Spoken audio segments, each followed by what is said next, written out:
In this video, we're going to be talking about section 3.2, which focuses on domain and range. Let me share my screen with you and we'll get started.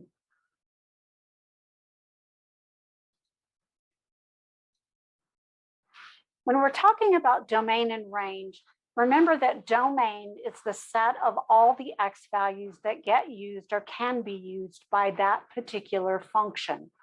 When we talk about range, we're talking about the set of all y values that get used or can be used by that function. So domain is the set of all x values, and range is the set of all y values. We'll look at finding the domain and the range by looking at equations and by also looking at graphs. Let's start with number one. In number one, we have the function f of x equal to 2x times x minus 3 times x minus 5. Now, this is a polynomial function, and we'll look more at these and their graphs later this semester. But for now, what we're focused on is trying to find the domain of this function in interval notation. So when we think about the domain, we're thinking about all the things that x can be.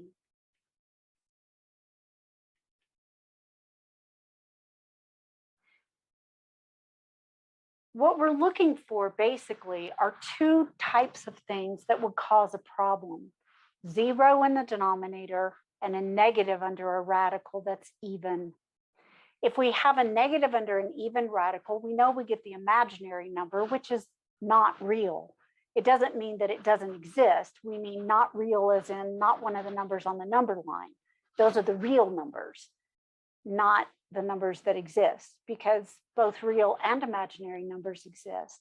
Real is just what we call the ones on the number line. Imaginary is what we call the numbers that aren't on the number line. Complex is sort of a combination of the imaginary and the real number line.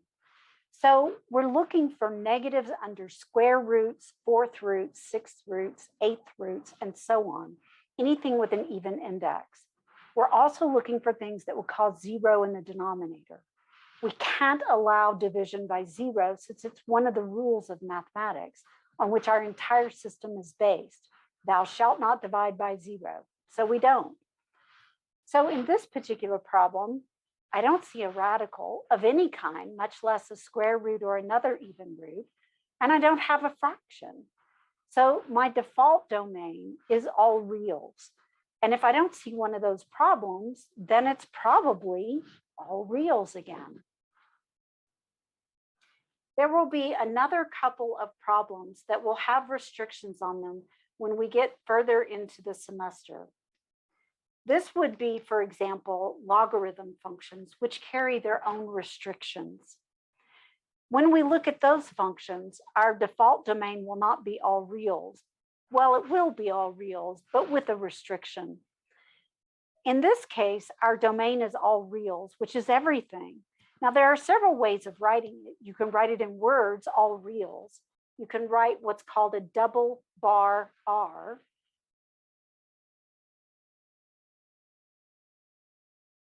Or you can use interval notation, which is what WebWork wants. You're going to put negative infinity to infinity. Again, you're following number line order from the left side to the right side. Negative infinity is on the left, positive infinity is on the right. All three of these represent the same thing, which is all real numbers. Let's take a look at the second problem.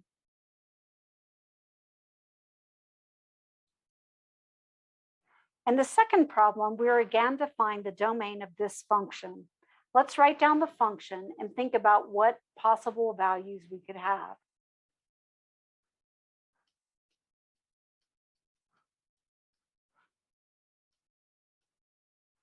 Okay, remember there are two basic things we're looking for now. Later this semester, some function types will have more restrictions, but for now, two basic ones.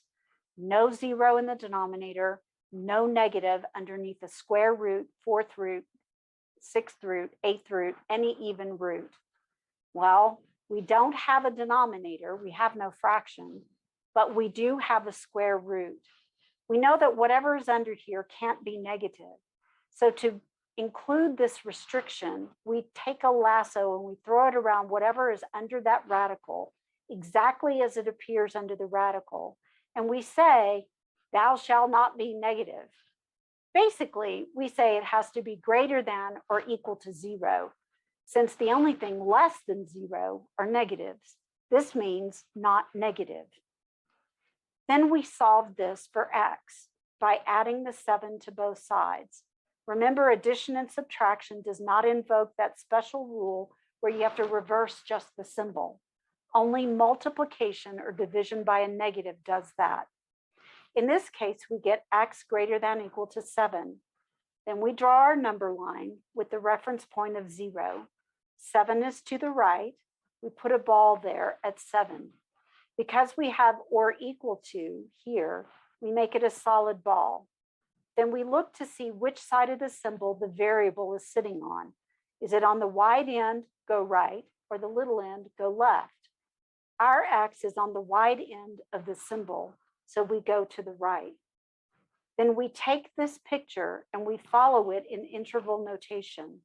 We start at 7 and we make it a square bracket to clamp down hard and use the 7. Then to the far right of 7 is positive infinity.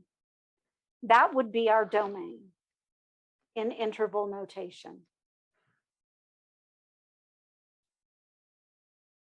Let's take a look at the next problem.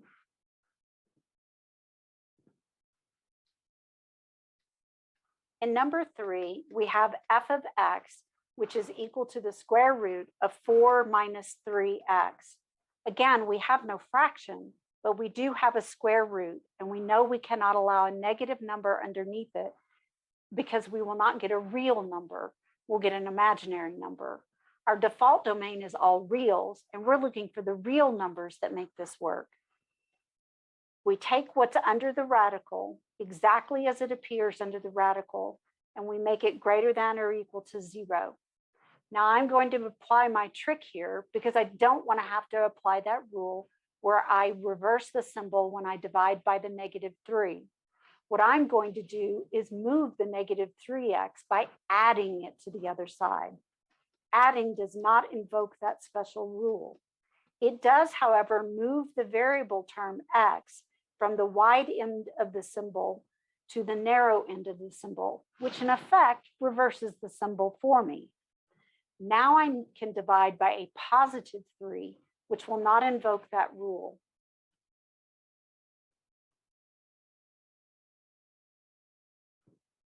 This gives me that 4/3 is greater than or equal to x. Draw your number line with 0 as a reference point and put 4/3 on the right side. Because it is or equal to, we'll make a solid ball at 4/3. Now look to see which side of the symbol the variable x ended up on. It ended up on the narrow end, which is the left.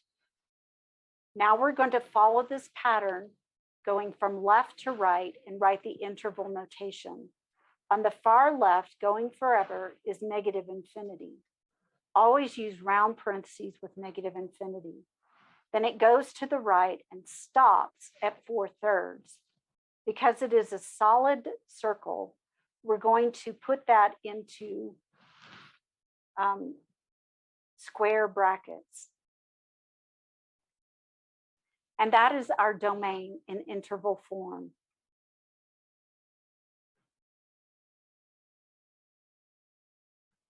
Now let's take a look at the next problem, which is number 4. Number 4 has a different problem from the previous two. In this case, we do have a fraction.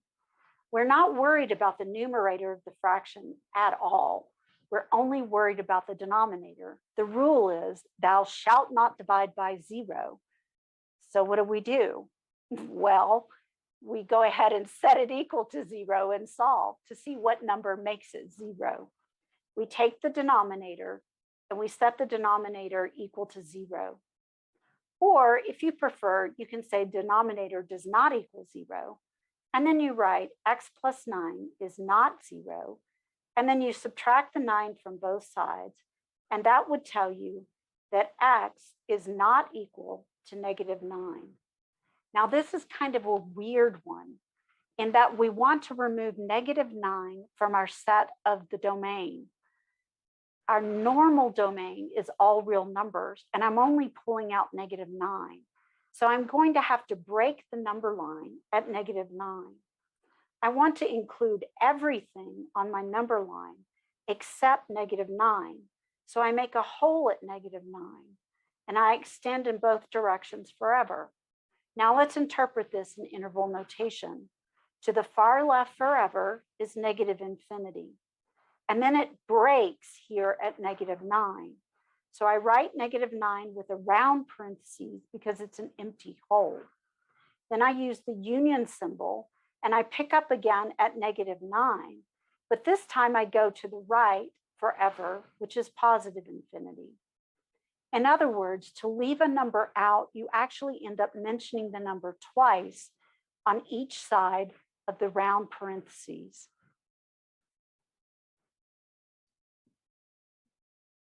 Let's take a look now at problem number 5, which is another one that has a fraction in it. In problem number 5, we have f of x is equal to x plus 5 divided by x squared minus 36. Again, we're not concerned with the numerator. We're only concerned that the denominator not be 0.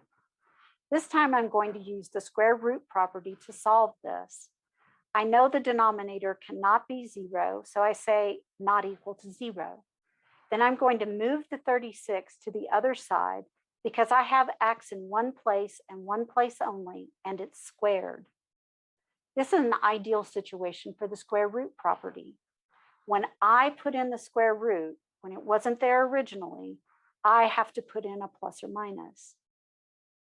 It lifts off the square on the left and gives me x. On the right, it gives me plus or minus 6. This is two different values, and these should all be not equal to's. So now I want to leave out two numbers, not just one. When I draw my number line, and I have 0 for a reference, I've got 6 here and -6 here. I want to leave both of those values out, so I put in empty circles for each. I want to include anything except those, so I connect all these pieces with line segments. Now let's follow the pattern of the picture and let's write the interval notation. On the far left, we have -infinity. Remember to work left to right. Then it goes until it stops at -6. It's not solid, so we use a round. We're not done, so we use a union. It picks up again at -6 and goes to 6. Picking up at -6 on the left, I again have round parentheses because it is an empty circle. And then I stop over here at 6 with a round parentheses because it is an empty circle. Then it picks up again at 6.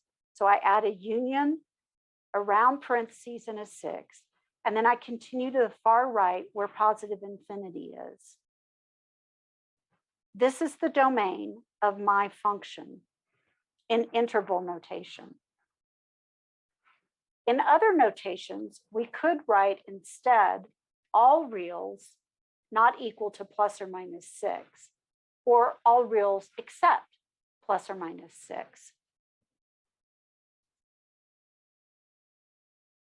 Now we want to think about finding the domain and the range from a graph.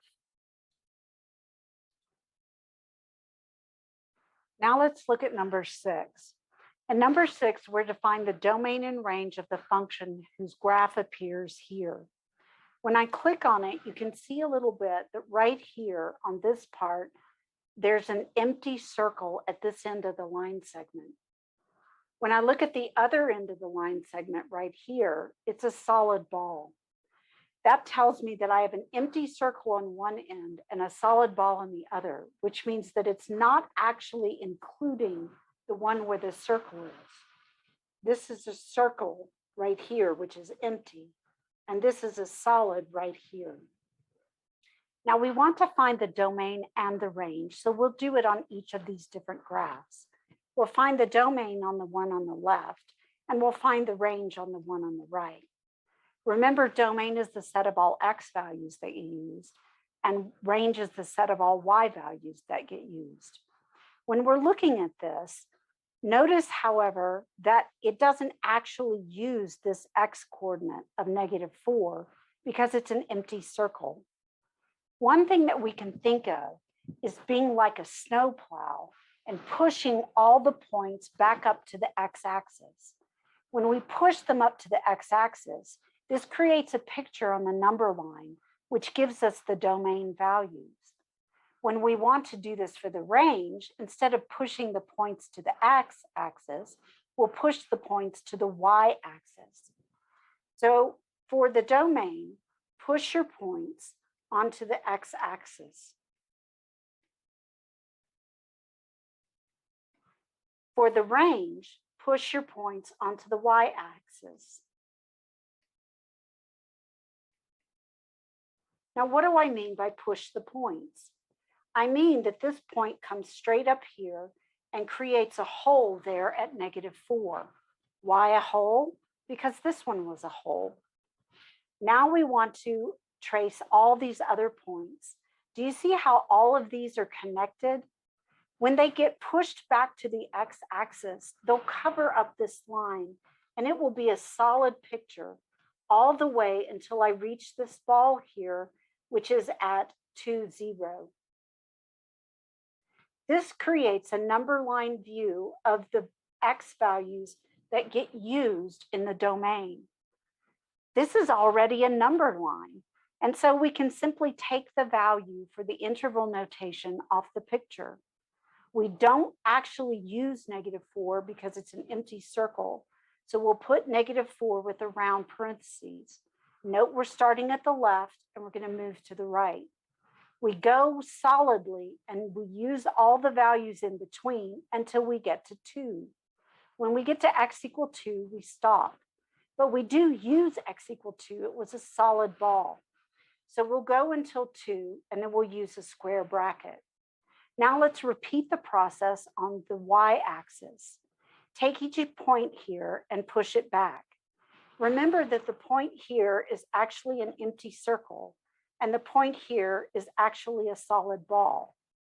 When I push this time, I'm pushing onto the y-axis. The y values can be repeated in a function. So it's possible that I'll get 2 points or even more that will push to the same y value. That's okay. It's not okay if more than one value pushes onto the x-axis, but it is for the y-axis. In this case, this value pushes back and makes a solid ball on top of the origin. This one down here, which is at -4, -1, 2, 3, 4, pushes back and makes an empty ball right there at 0, -4. Now, all of these push back and create a solid line on this portion right here. I'm using all the y values from -4 up to that value right there. But then what happens? Well, then they get pushed back from the other side. Again, I'm pushing from both directions and I'm squeezing them in straight back, no jelly out the middle, straight back onto the y-axis. That's going to make a solid section like this. This is also a number line, but it's turned sideways. Remember that down here we have -infinity, and up here we have +infinity. This time, instead of going left to right, we'll go bottom to top. We will start down here at the point 0, -4. We're looking for the range, which is the set of all y values used. That means that we're going to start at -4. Do you think we should have round parentheses or square brackets? Yep, round parentheses. This was a hole, which means it doesn't actually include that point. Then we go solid until we reach the origin where the y value is 0. That was a dark ball filled in completely, so we use a square bracket. Over here, you'll want to put in the domain in interval notation. This should give you an indication of whether or not you've done it correctly. Let's put our answers in just to check. -4, comma, 2, square bracket, union, which is the uppercase letter U. Oh, wait, we're not doing that. We're doing domain and range. That's it for domain. Now let's enter the range. Parentheses, -4 again. That's a fluke that they're the same number. And then 0 with a square bracket. Let's check our answers and see how we did. Love the green checks. All right, let's look at number 7. Number 7 is similar. I'm going to blow it up a little bit. And looking over here, you can see that this ball is empty and this ball is solid.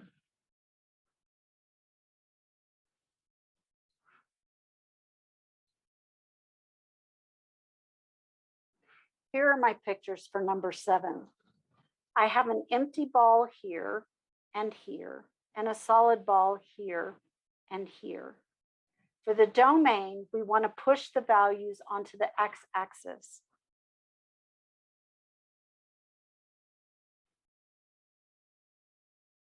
When I push an empty circle up, it's still an empty circle at the value of x equal -1.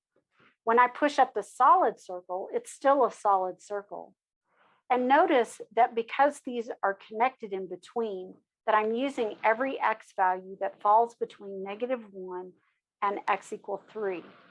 This will give me a solid section here between the two, which creates a sort of dumbbell shape. Now we can have our interval notation mirror what we see here. We're starting at -1, but not including it, so it's round. And we're stopping at 3, and we are including it, so it's square. For the range values, we want to find all the y values that get used. So we push onto the y-axis. The circle will push back over here to the y value of -3. It will still be a circle. But on the opposite side, I have a solid ball, which is at the same y value. Because it's solid, it actually overshadows that empty ball and makes it solid. In fact, all the ones from the left come over and cover up this portion of the picture. And these from the right cover up the same portion. In other words, I'm getting the same y values twice. Then I get some more y values coming down to here. But again, I'm getting the same y values twice, once from that side and once from the other side. That will make it solid between the value of x equal -5, I've got kind of a large ball, and up to x equal -3. We've got solid balls on both, so we should have, starting at the bottom, -5, extending up to -3, and square on both. Again, although this one was empty, this one at the same height was not empty. Let's move on to the next problem, number 8. In number 8, when I look at this one, you can see that I again have a solid ball here on the point -4, 0, and I have an empty ball here on the point 1, 5. Now let's take a look at our pictures and put those notations over here. This is at 1, 5, and this solid ball here is at -4, 0. It's the same point because it's the same graph on both points.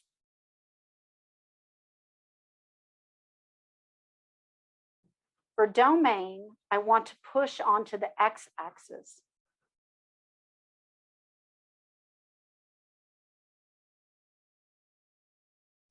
That means that all of these get pushed down here and cover up the x-axis until I get to the 1, 5 point, which will trace back to the 1 point, but it will be empty. This gives me a solid ball at -4 and a continued section, which is solid up until I have x equal to 1.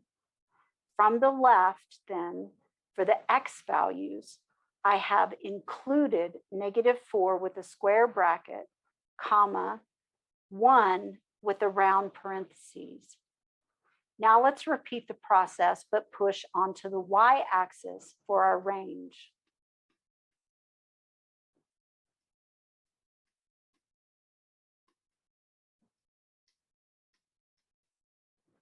This time, when I push the point -4, 0 onto the y-axis, it covers up the origin, which has the y value of 0. Can't quite get it solid there. Then all of these come over and cover up these points so that it's solid coming up to here. The point at 1, 5 would make a circle open at 5, except that I have this point here also at 5, which is solid, and that fills in that empty circle. In fact, all the points above that up until here get hit twice.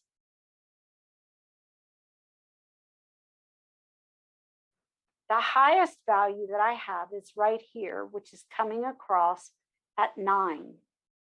This says, coming from the bottom, I start at the y value of 0, which does get used as a solid ball, and then I'm moving up until I reach the y value of 9, which is here at the top, and it also gets used as a solid ball.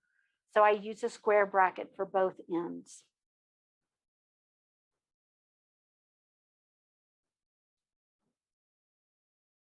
The next problem is very similar to the ones that we've already done. So I will leave it to you to experiment with this one at home.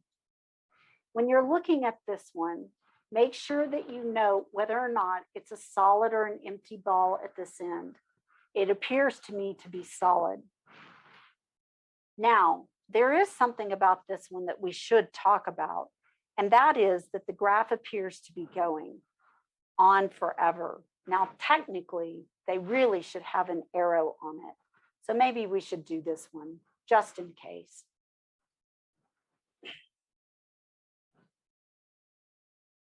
This is a solid ball here at 1, 2, 3, 4, 5 to the right, down 1.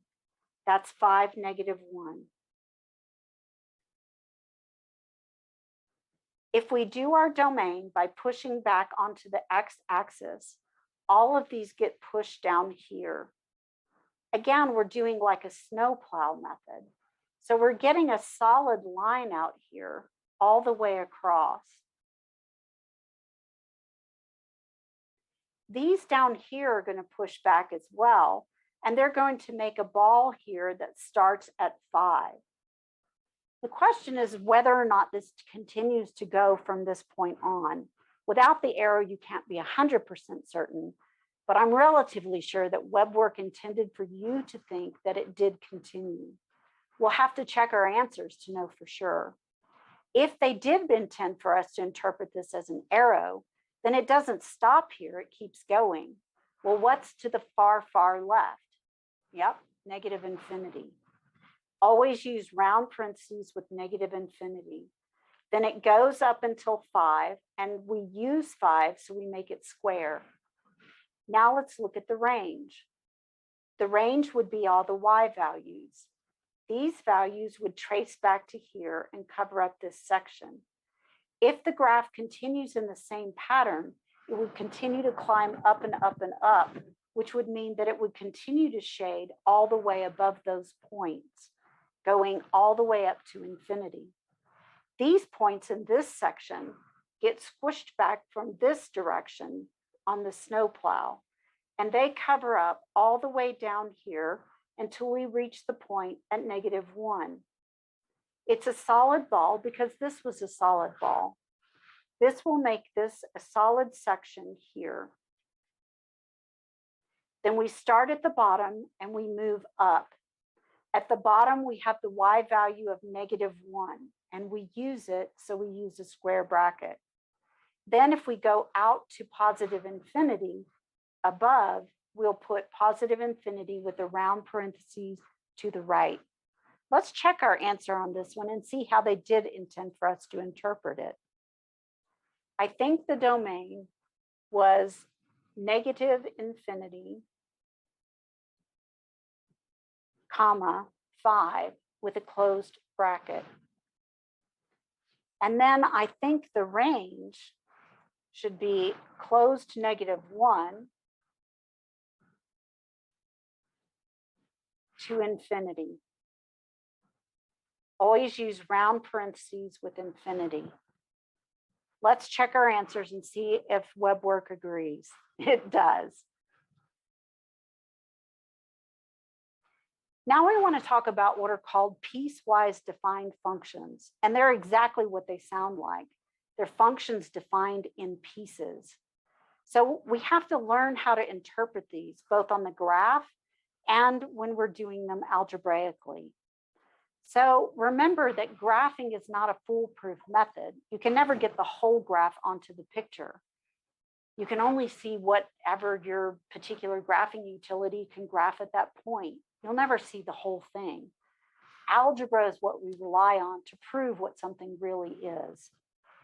Here's the definition of the piecewise function. You'll see that on the left, we use function notation, but then we have a single curved bracket followed by a series of rules presented in a vertical orientation. So we see the rule x plus 2 above the rule 8 minus 3x. Sometimes you'll get a comma after that, and sometimes you won't. In WebWork, there is no comma, but sometimes you'll see a comma. And then you have the condition under which you apply that rule. You apply the rule x plus 2 only if the x value is less than 1. You apply the rule 8 minus 3x only if the x value is greater than or equal to 1. What does that mean? That means you have two pieces to this particular graph. And on this particular graph, you can only use the rule when you have that condition met. And then we're going to look at the domain and the range. So we have two rules. Our first rule is x plus 2. We can write y equal x plus 2 when x is less than 1. If we want to, we can graph that line when x is less than 1. We're also able to pick values. If we pick values, remember that you can only pick values that satisfy the condition, less than 1. That doesn't include 1, but we'll include it as an anchor point with a round circle. When x is 1, we get 1 plus 2, which equals 3, and we're going to make this empty. Then we can choose another value, say 0, which is less than 1, and we have 0 plus 2, which equals 2. This is the ordered pair 0, 2. Then we have, say, -1. -1 plus 2 gives me 1, which gives me the ordered pair -1, 1. Let's take a picture from Desmos and get this much graphed onto our graph.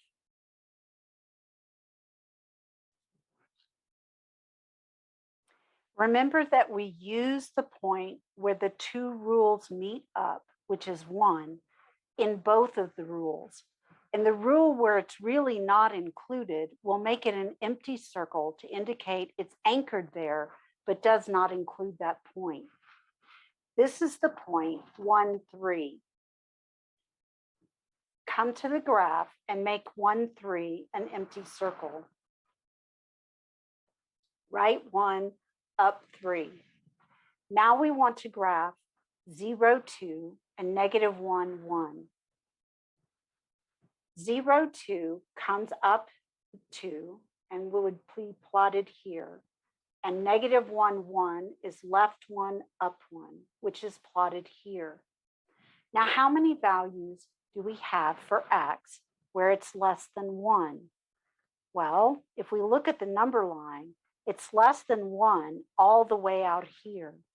When we look at our rule, we can see that our rule is in fact a line with slope positive 1 crossing the y-axis at 2. We can take our index card or our driver's license or credit card, and we can create a line starting at the anchor there at 1, 3, and continuing with a slope of 1 out in this direction. If I can get it on the right spots.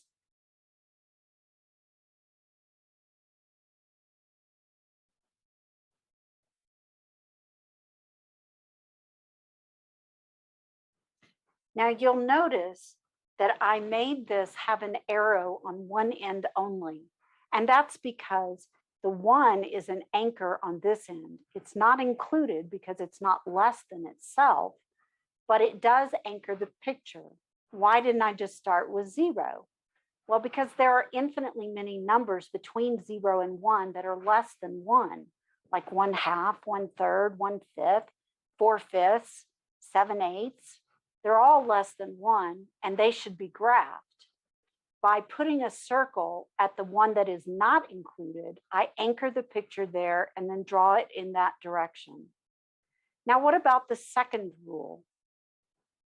The second rule, 8 minus 3x, only comes into play when the x values are greater than or equal to 1. We're going to draw another t-chart here, and we're going to do it for 8 minus 3x when x is greater than or equal to 1. Our rule is y is 8 minus 3x only if x is greater than or equal to 1.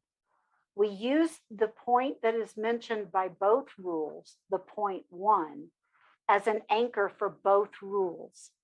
Now I can choose values that are strictly greater than 1. 1 is greater than or equal to itself because it's equal to itself. Now I can choose 2, 3, and so on. It helps to know what the rule would graph like under ordinary circumstances. This is a line with slope -3 crossing the y-axis at 8. When I replace the x variable with a 1, I get 8 minus 3 times 1, which is 8 minus 3, which equals 5. This is the ordered pair 1, 5. This will anchor the second part in the second rule. Now let's use the value of 2, which is greater than 1. Again, we write our rule with empty parentheses. We substitute 2 in place of the variable, and this gives us 8 minus 6, which is 2. This is the ordered pair 2, 2. Since this graphs as a line as well, 2 points would be sufficient, but 3 makes sure we haven't made a mistake. 8 minus 3 times 3 would give us 8 minus 9, which is equal to -1. That's the ordered pair 3, -1. Let's plot 1, 5. 1, 5 would be here. Should we make it empty or solid? Go back to the rule and see if it includes that point or not. It's greater than or equal to 1, so it does include it. So we make that a solid ball there at 1, 5.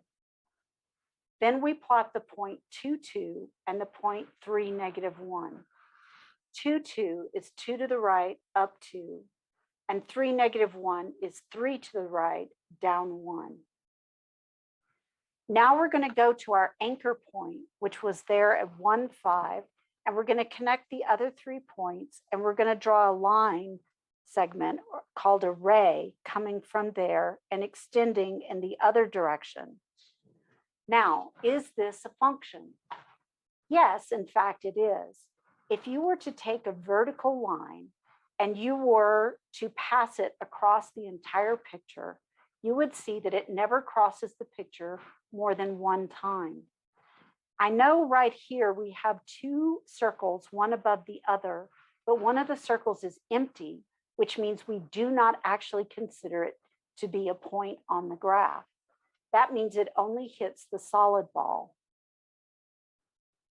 Now we need to determine the domain and the range from looking at our picture. Remember that this section continues this way forever as indicated by the arrow, which means eventually it will cover up the x-axis here all the way up to 1, but not include 1. But this part here, this solid ball at 1, 5, will include the number 1. And this section of the line will cover up the points between 1 and the x-intercept.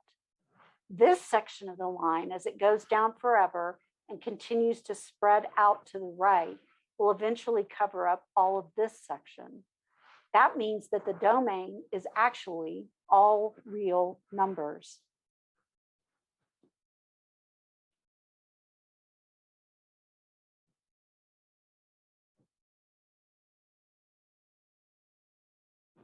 What's the range?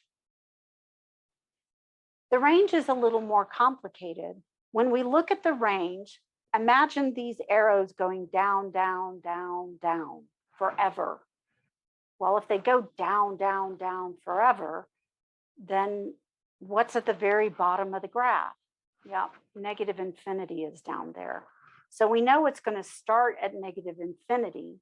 The question is, where does it stop? If we imagine that these points get pushed onto the y-axis, it will cover up all the values up to this point here at 2. Then out here, going over to the empty circle at 1, 3, will cover up the values between 2 and 3. That means that we'll have a solid section all the way up to 3, but not including 3. But what about this number here, which is on the other piece? It does use 3. So 3 does get used. In fact, if you look at the picture, what's the highest y value that ever gets used? Well, it's this one, which is at 1, 5. The highest y value on the picture is at 5. Therefore, the range will extend from negative infinity up to 5, and we'll put a square bracket since it gets used. Let's do another one of these difficult kinds of problems.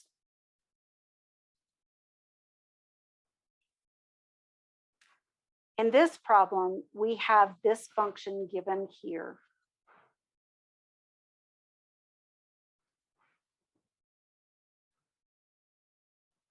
We have f of x is equal to the piecewise function 2x minus 2 used only if x is less than or equal to 0, and 3x plus 4, which is used only if the x values are greater than 0.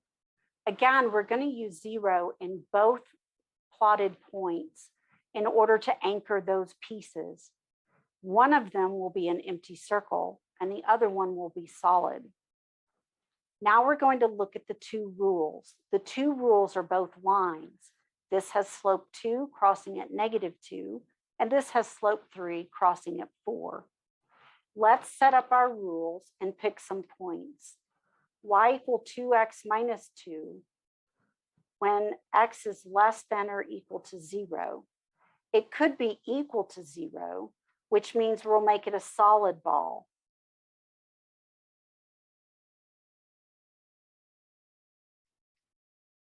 Go ahead and write solid next to the 0, since it is the point that is mentioned by both rules and connects the two pieces. Now, what other kinds of numbers are less than 0? Well, I could use a -1, a -2, a -3, -42. But make it easy on yourself. Choose simple numbers. Now I'm going to take these values and put them into this rule to find my ordered pairs. This gives me 2 times 0 minus 2, which is 0 minus 2, which is -2. That's the point 0, -2. The other one gives me 2 times -1 minus 2. This becomes -2 minus 2, which is -4, which is the point -1, -4. Then I have -2 for the x coordinate. When I substitute that in, I get a -4 minus 2, which is a -6. That's the ordered pair -2, -6. Let's graph this piece. We'll show an arrow going off in this direction, but we'll stop the picture at the anchor point.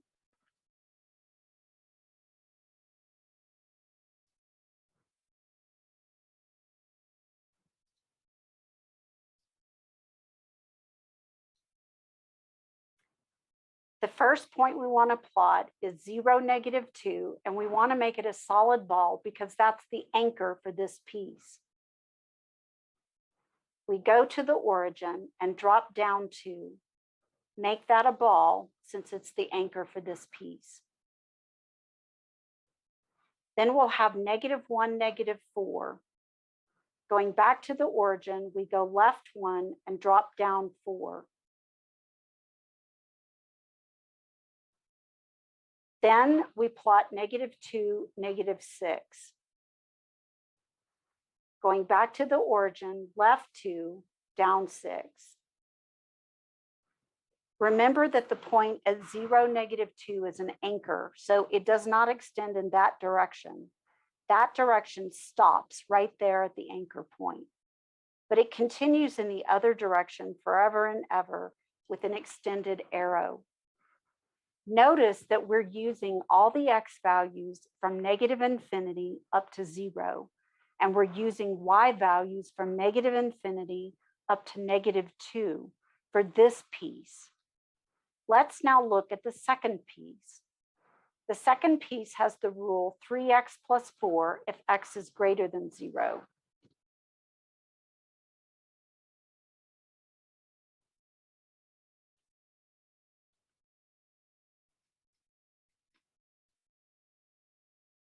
Again, whenever we have the same value mentioned twice in a piecewise defined function, it becomes an anchor point and has to be used in both those rules.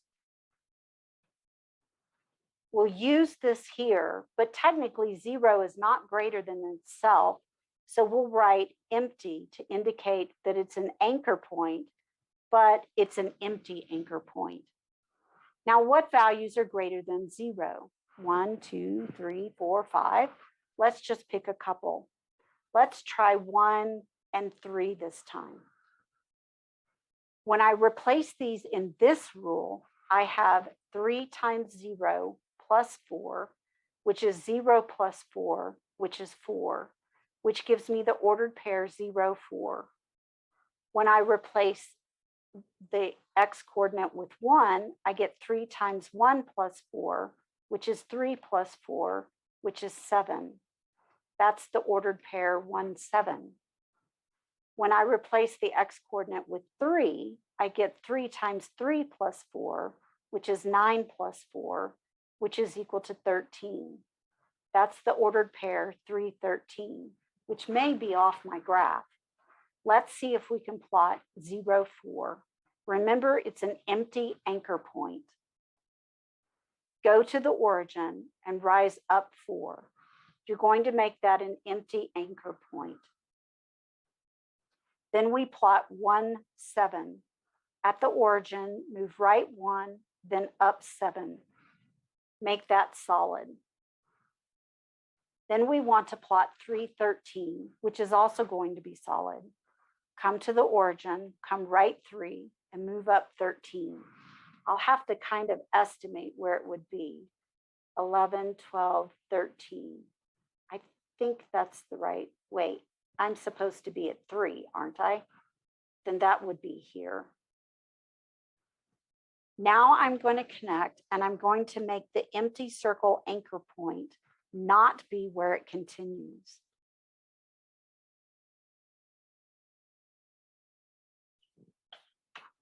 What values is this particular piece using? Well, it starts using on the left side the x value of 0, and this goes out forever towards the right, so it should use all x values up to positive infinity. What about the y values? This piece has an anchor at 0, 4, but it doesn't include 4. So it starts at 4 with a round parentheses and then extends upward forever towards positive infinity. For the domain and range of the entire graph, we have to put the two pieces together. When we look at the graph, remember that this one covers up all of the x-axis, including 0.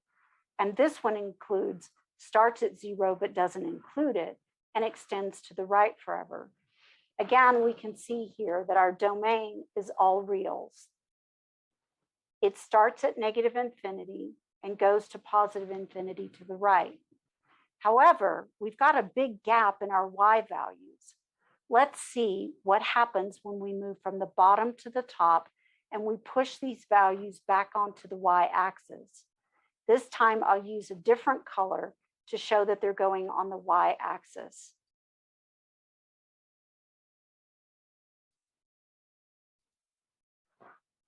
Coming down here, these values push this way to cover up the y-axis, all the way up to this value here, which is at 0, -2.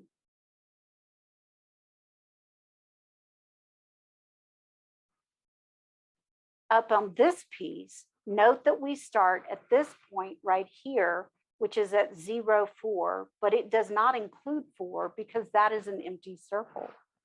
Then these pieces trace back to the y-axis over here, which makes this part of the y-axis solid down to the 4, and it goes up forever. Now let's interpret this from the bottom to the top. The range is going to start at negative infinity on the far bottom. Then it goes up until it stops here at -2. It's included, so we make it square. That's not the end of the range, however. We have another piece up here, so I put a U for union. The next piece begins at the 4 for the y value, but it doesn't include it because it's an empty anchor point. So we make that a round parentheses at 4, and then we continue moving up forever towards positive infinity. This is the range for this particular piecewise defined function.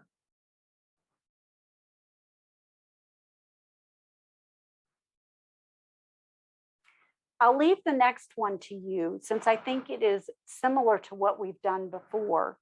In this case, this says that the rule is that y is always 7 if the x value is less than -9. That means it's always 7, which means you have the same y value, which graphs as a horizontal line segment or array. This one is instead a parabola. You're going to take values that are either equal to -9 or larger than -9 and use those for points here.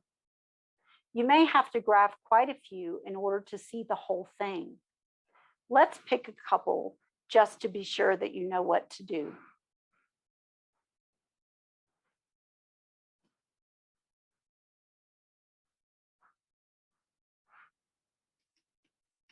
We have f of x is the piecewise function 7 if x is less than -9, and the function x squared if x is greater than or equal to -9. So what does this look like when we graph it? We're going to put some points down here and we're going to plot. This time I'm not going to plug in directly on the page. I'm going to do it in my head. Hopefully you'll be following me at home. So when I pick my points, first I have the rule here that y equals 7 if x is less than -9. Because it mentions -9 twice over here in the two rules, I have to use it in both sets of picking points. However, because -9 is not less than itself, this one becomes an empty anchor.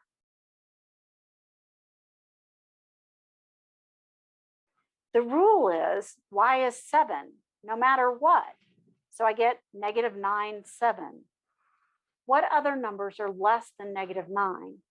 Well, -10 and -11, but the rule is that the y value is 7 no matter what.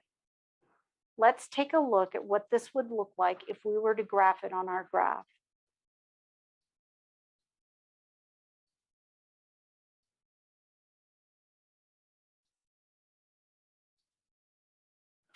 First, we have the empty anchor at -9, 7.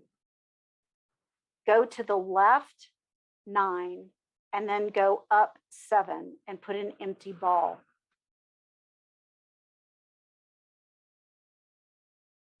Then we have the ordered pair -10, 7 and -11, 7. That's left 10 up 7, put a solid ball.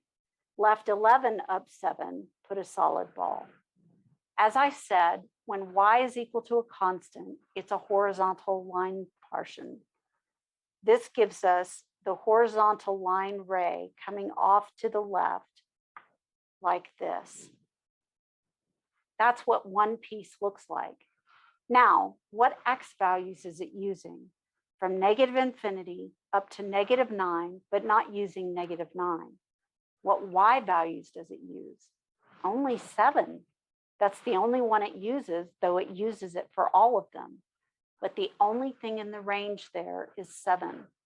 Let's look at the other piece now. The other piece has the rule y equal x squared if x is greater than equal to -9. Again, because -9 is used in the rule, we have to use it twice, but it is an anchor point. It should be solid because -9 is equal to itself. So we'll make it a solid anchor. Now, what other values are greater than -9? We may want to spread this one out a little bit since we have quite a few to get over to the right side of our graph. So let's say -9, and then maybe, what would we do next? Oh, well, let's try -5 and then -1. And well, 0 is always a good one to test, and 1's good to test. And then we could test 5 again. Let's see what happens. Why did I use more? Because this one's not a line. I don't know what the pattern is going to look like. So when I have -9 and I square it, I get +81. This is way off my graph. When I come down here to the graph, it's way, way, way up there. Now, the next thing that I have is -5. And when I square that, I get 25, which is still way off my graph. When it gets down to -1, though, that's on my graph at 1. Maybe I should try a value in between, like -3. When I square that, I get 9, which should show up on my graph. Let's graph -3, 9. Left 3, up 9. Now this pattern is going to continue, but let's see what the pattern is. Our next point was -1, 1. Left 1, up 1. What about when x is 0? When I square 0, I get 0, which is the origin 0, 0. It's going to plot as an upward opening parabola. When I square 1, I get 1. And when I square 5, I get 25. I could square the 3 again, which would give me 9, which would be on my graph. Plotting 1, 1, I get this here. And plotting 3, 9, I get this point here. It continues in this direction, but it's supposed to have an anchor on the other side. And I'm sorry, my hand's not more steady. It's going to go up, up, up, up, up, and then it's going to have a solid ball here at -9, 81. And actually, it should continue in that pattern until it reaches -9, 81. When I'm looking at this picture, it doesn't really have an arrow on it. It really just goes up until it hits the solid ball here. It does have an arrow on that end. So what is my domain? Well, I use all the values from -infinity up to -9, but not -9. But this one uses -9 and all the values next to it until forever. So the domain of this one is going to be all reals. negative infinity to infinity. What about the range? Remember, the first piece only used the value of 7, but 7 gets used by this piece as well. Look at the picture. Can you see that the origin is in fact the lowest y value that gets used, that nothing uses the negative y numbers down here? That means that 0 is the lowest. And because this continues in a consistent and connected fashion forever, we know that we're using all the values from 0 up to positive infinity.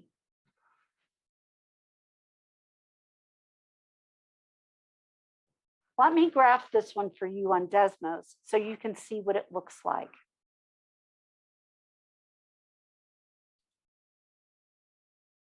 You can see here on the left where I've entered the rules with the restriction. Notice that the restrictions, the if parts, are entered in curly brackets. To get the greater than or equal to symbol, or less than or equal to, type in a greater than followed by an equals. It will automatically switch to greater than or equal to. Notice that it's graphing it in two separate pieces here. I have the piece here that's graphing at 7, and I have my parabola piece, but I can't see all of it. So what I need to do now is I need to scroll in a little bit so I can see more of the graph. In fact, I'm going to have to get up to 81 in order to see the end of the graph. When I click on the point at the end, it will show up that it is negative 981. That's included in that point. When I click on the other one, it has negative 9 undefined, which means that the negative 9 is not included.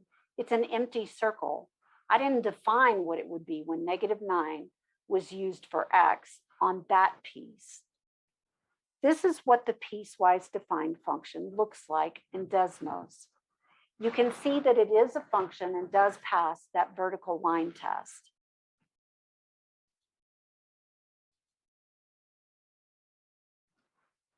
The next problem is a matter of picking out which of the pictures fits with the rules.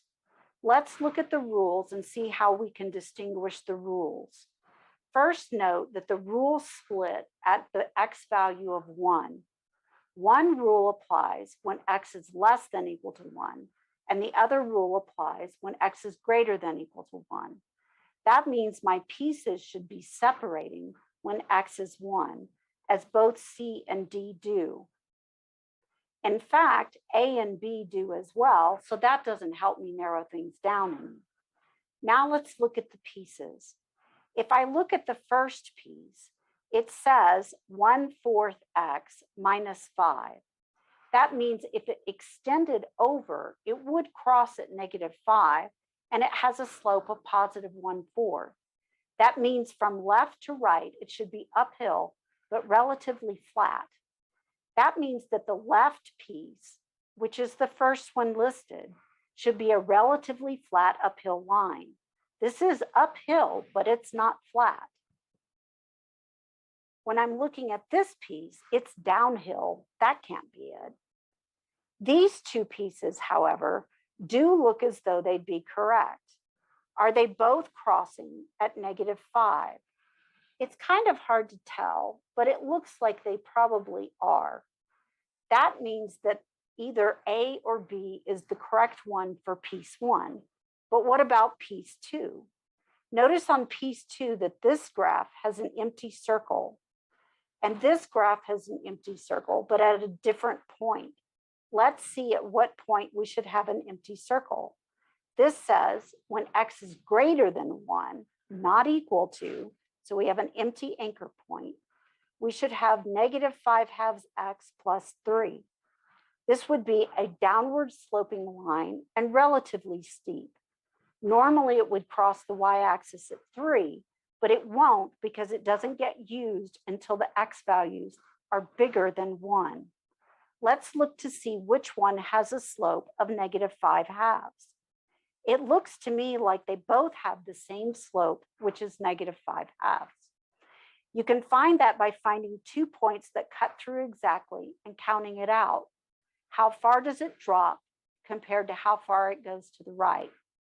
The only way we're going to know for sure is to take the connection point, the anchor point 1, and plug it into the rule. -5/2 times 1 is -5/2 plus 3. 3 is 6/2, so -5/2 plus 6/2 is 1/2. The empty circle should be at 1/2, which would be this graph here, number B.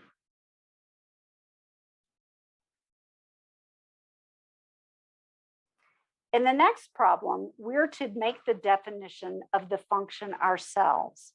In other words, we're to give both the equation, the rule, and the condition for when to apply it. You can see we have two pieces here with empty circles at both ends. On this particular one, it looks like our x value extends between -3 and 0, but does not include either -3 or 0. This is the piece further to the left, so it should be the first rule. Up here, after the word for, we'll put that it should be between -3 and going up to 0. What is the rule, however? Well, that's a little different. Now we got to figure out the line. The line would normally cross the y-axis at 2. The y-intercept is 2. That's our b value. What's the slope? It's a downhill sloping line that drops 1 and moves to the right 3. That's a slope of -1 divided by 3. So our function rule would be -1 divided by 3 times x plus 2. We might have to put parentheses around the -1/3, but it should interpret it correctly. We'll have to see. On the next part, again, we have empty circle anchors at both ends. The x value here is 0, and it goes up to an x value of 1, 2, 3, 4. So it should be between 0 on the left and 4 on the right. What is the rule? Well, again, it's crossing the y-axis at 2, or it would if it weren't an empty circle. That's a b value of plus 2. Now let's find the slope. Count up from one point to the other. 1, 2, 3, right? 1, 2, 3, 4. That's up 3, right 4, or 3/4. That's going to give us 3/4 x plus 2 as the equation of the line for the rule. Now let's check answers and see if we really needed those parentheses. Nope, we did not. Number 15 is a similar problem to ones we've done before, asking you to graph the piecewise defined function to find its domain and range. I'll leave it to you to do this one at home. The next one, however, is a little bit different. Problem number 16 is asking us to find function values of the piecewise defined functions. Our piecewise defined rule is f of x is equal to 7 only if x is less than 0, and otherwise it's equal to -5 if x is greater than equal to 0. Notice both of these rules use the same anchor point 0, so we'll have to use it on both sections. Now, if we're looking at these and we're wondering what it looks like, we could go ahead and graph the picture. In this case, we really don't need to pick points because the y value never changes. When x is less than 0, the y value is 7. For the anchor, we're going to use an empty circle because it's not equal to. That would be at 0, 7. Then for all the values less than 0, we use a solid line at 7. What about the second part? If x is greater than or equal to 0, then we use the y value -5. So when x is 0, we use the y value -5, which is down here. That's a solid ball because it does use the or equal to on the condition. Then values of x that are greater than 0 include 1, 2, 3, 4, 5, and forever. So we have this solid line coming out to the right along y equal -5. Looking at this picture, what would you say the domain is? If you were to push this horizontal line section down here, it would cover up everything from -infinity up to 0, but not include 0. But this piece, when pushed back to the x-axis, would cover up the 0 and go all the way to the right to +infinity. The domain here is all reals. What's the range? This is an interesting one, so let's go ahead and write it down. The domain would be -infinity to infinity, but the range is kind of weird. The range, each piece only uses one y value each. That means the range consists of only two numbers, 7 and -5.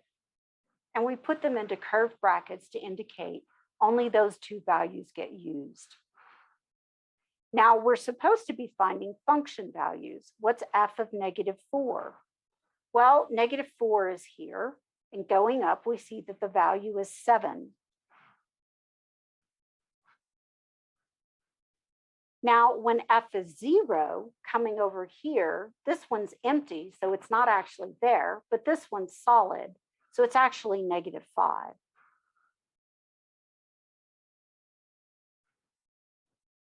What about when x equal to 1? When x equals 1, we would be here, and that means that the y value is again -5, and the same at 7. What are we actually doing when we find these function values? We're saying, well, -4 is less than 0, so I'll use rule 1, and it will be a 7. 0 is greater than or equal to itself, so I'll use rule 2, and it will be -5. 1 is also greater than 0, so I use rule 2 again, which is -5. You use the rule according to where the x value falls. It doesn't have two values.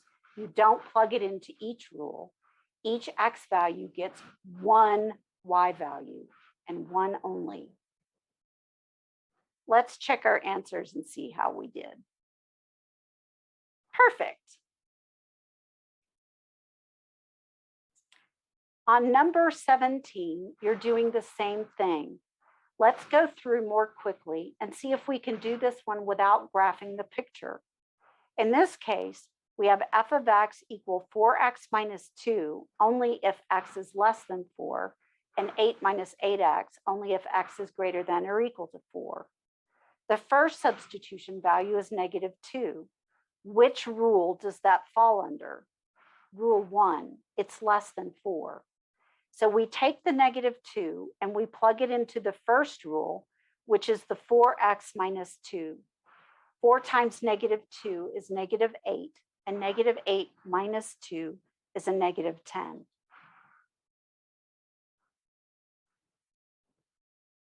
What about the 0? Which rule does that fall under?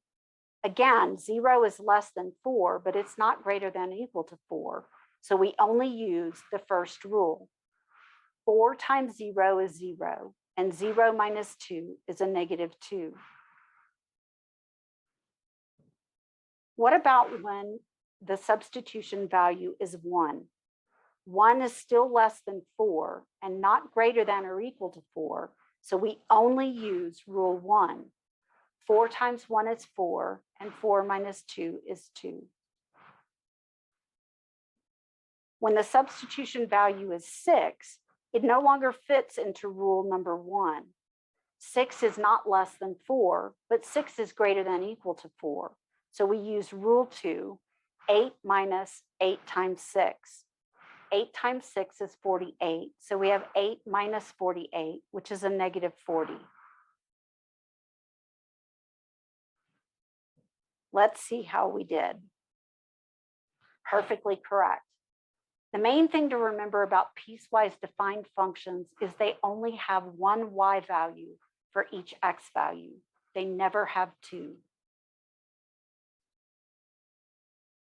The next one is a piecewise defined function with 3 pieces instead of 2 pieces. You'll notice that the middle one connects to both the first rule with the x value of 1 and the second rule with the x value of 3. So when you pick points for the middle one, you'll want to pick 1 and 3 as anchor points. It will be a solid anchor when it's 1, and it will be an empty anchor when it's 3 because of the inequalities. Then you figure out which rule to use by figuring out which one the substitution value fits in. Only one rule can be applied. When x is -1, that's less than 1, so we use rule 1. 7 times -1 is -7, -5 is a -12.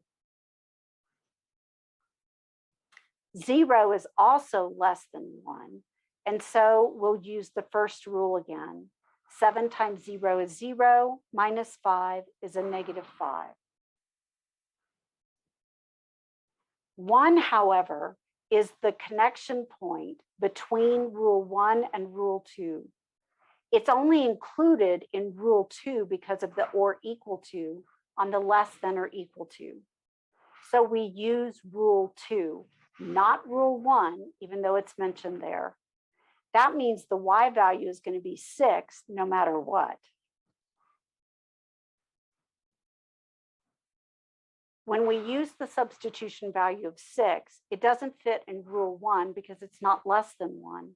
It doesn't fit rule 2 because it's not between 1 and 3, but it does fit rule 3, being greater than or equal to 3. So then we substitute 6 into rule 3. 6 minus 2 times 6. 2 times 6 is 12, so we get 6 minus 12, which is a -6.